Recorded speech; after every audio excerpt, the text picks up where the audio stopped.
मैं डॉक्टर मनोज कुमार उपाध्याय, सहायक प्राध्यापक तारकेश्वर नारायण अग्रवाल, शिक्षक प्रशिक्षण महाविद्यालय हरिगांव आरा। आज की इस ऑनलाइन कक्षा में बीएड प्रथम वर्ष सत्र 2019-21 के छात्राध्यापकों के लिए निबंध क्या है के शीर्षक पे उनका मार्गदर्शन कराना। तो आइए चलते हैं। हम सबसे पहले ये जानें कि निबंध क्या है। निबंध का अर्थ अच्छी तरह से बधा हुआ ही निबंध का अर्थ है। संक्षेप में निबंध उस गद्य रचना को कहते हैं जिसमें लेखक किसी विषय पर अपने विचारों को सीमित, सजीव, स्वच्छंद और सुव्यवस्थित रूप से व्यक्त करता है। आलोचकों ने निबंध को गद्य की कसौटी कहा है। निबंध में लेखक किसी भी विषय का पूर्ण विवेचन, विश्लेषण, परीक्षण, व्याख्या एवं मूल्यांकन करता है।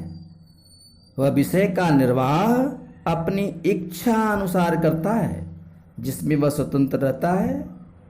निबंध आत्मपरक होता है तथा इसमें आत्मीयता और भावमयता के साथ साथ विचारों की तर्कपूर्ण अभिव्यक्ति होती है। आधुनिक हिंदी निबंध संस्कृत के निबंध से पूर्णतया भिन्न है तथा अंग्रेजी के एसे के अधिक निकट है। यद्यपि प्राचीन संस्कृत और प्राकृत साहित्य में निबंध तथा प्रबंध शब्दों का प्रयोग चिरकाल से ही मिलता है, पर जिस अर्थ में आजकल इन शब्दों का प्रयोग हो रहा है उस अर्थ में पहले उसका प्रचलन कभी नहीं था। इसलिए निबंध लेखन की परंपरा का आरंभ भारतेंदु हरिश्चंद्र से ही मानना चाहिए। यह कहा भी जा सकता है कि भारतेंदु युग में निबंध का आविर्भाव हुआ, द्विवेदी युग में इसका परिमार्जन हुआ और आधुनिक युग में इसमें प्रौढ़ता आ गई। तो इस प्रकार से इस निबंध विषय के शैली के 4 प्रमुख भेद होते हैं। पहला विचारात्मक निबंध, दूसरा भावात्मक निबंध, तीसरा वर्णनात्मक निबंध और चौथा विवरणात्मक निबंध।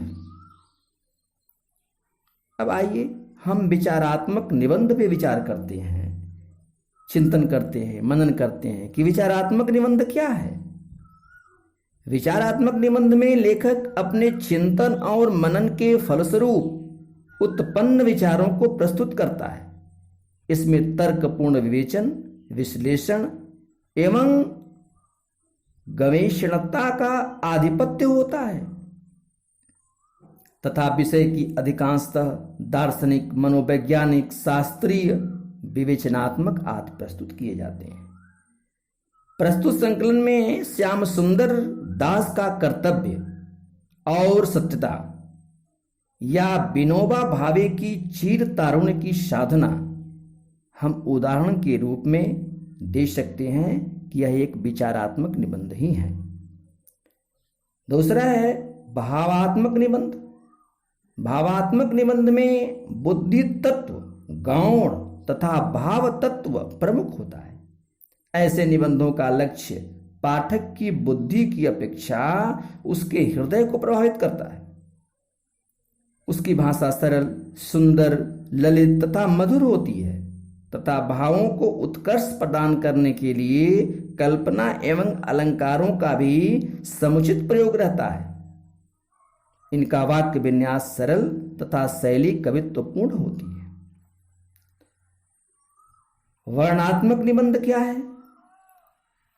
ऐसे निबंधों में किसी घटना, दृश्य अथवा वस्तु का विस्तार से वर्णन किया जाता है, अर्थात वस्तु, स्थान, व्यक्ति, दृश्य आदि के निरीक्षण के आधार पर आकर्षक, सरस एवं रमणीय वर्णन जिन निबंधों में होता है उन्हें ही वर्णनात्मक निबंध कहा जाता है।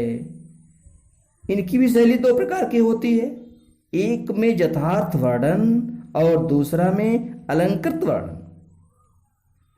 यथार्थ वर्णन सूक्ष्म निरीक्षण एवं निजी अनुभूति के आधार पर होता है तथा अलंकृत वर्णन में कल्पना का प्रयोग होता है। ऐसे निबंधों में चित्रात्मकता, रोचकता, कौतूहल और मानसिक प्रशिक्षण कराने में क्षमता होती है। विवरणात्मक निबंध क्या है? ऐतिहासिक तथा सामाजिक घटनाओं, स्थानों, दृश्यों, यात्राओं एवं जीवन के अन्य कार्यकलापों का विवरण जिन निबंधों में दिया जाता है उन्हें विवरणात्मक निबंध कहते हैं। इनमें आख्यानात्मकता का पुट रहता है तथा विषय वस्तु के प्रत्येक ब्यौरे का सुसंबद्ध विवरण रोचक, हृदयग्राही और क्रमबद्ध रूप में प्रस्तुत किया जाता है। इनकी शैली सरस, आकर्षक, भावानुकूल, व्यवहारिक एवं चित्रात्मक होती है।